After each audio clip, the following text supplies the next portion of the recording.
Mais tu vois, même je trouve, c'est surtout papy, mais il déteste quand on part. Ah mais oui, mais ça la rend dingue. Ça Oui. la rend dingue. Et son père était comme ça.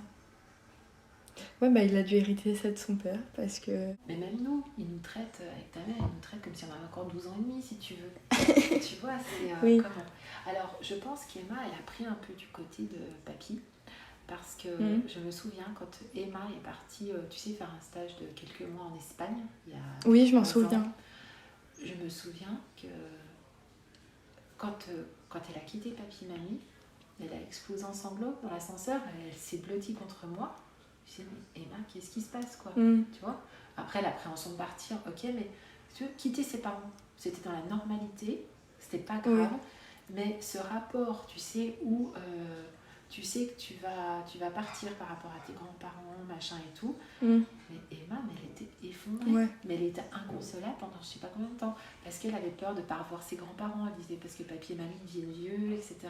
Donc elle avait peur de ça, quoi. Et je pense qu'Emma, elle a le côté aussi un peu à se faire du souci pour ce genre de truc, quoi. Qu'Agathe aura pas. Moi, c'est vrai que... Par exemple, moi, mon père...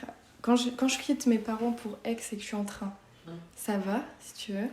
Mais quand mon père me dépose, il repart, je le vois partir par la fenêtre, je vais pleurer. Bah oui, à chaque fois. Parce que là, c'est lui qui caisse. Oui. C'est pas toi qui, de ton fait... Là, c'est effectivement... C'est compliqué, quoi. Et puis, la première fois qu'il m'a déposée à Aix, on était allés manger dans un resto, italien en plus. Et on était les deux en face. Moi, j'arrivais pas à manger et j'avais les larmes qui coulaient tout le long. Et puis la boule qui commençait. La boule. Et je me disais, les serveurs à côté, ils doivent nous voir. Puis mon père, il me disait, arrête de pleurer, je vais pleurer aussi à cause de toi et tout. Mais ça, moi, c'est pareil. Hein. Oui, je déteste, mais c'est plus avec mes parents, par contre. Mais... Ouais. Alors après, moi, je sais, quand j'étais jeune, quand je partais, j'avais pas du tout le sentiment d'être vachement tout ça. Mais je me rends compte aussi que dans ma vie, c'est pas que je prends des décisions en fonction de mes parents, mais j'ai toujours... après, il y a beaucoup de gens comme ça, de se dire comment ils vont réagir. J'ai pas envie de leur faire de la peine, ou des trucs comme ça, quoi. Mais en même temps, il y a toujours cette pudeur. Les parents, ils m'ont jamais pris dans leurs bras. Ah oui. Jamais. Mon père, une fois, quand mon amoureux Manu est mort, il est venu me chercher en bas de l'immeuble. C'est la seule fois qu'il m'a pris dans ses bras, si tu veux. Ah ouais. Et jamais mamie m'a dit un mot, tu sais, faire des câlins, tout ça. Jamais.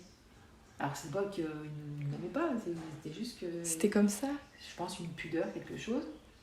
Alors que moi, de ce côté-là, j'ai vraiment le côté maman italienne, a toujours papouillé mes gosses et tout, quoi. C'est tout le temps,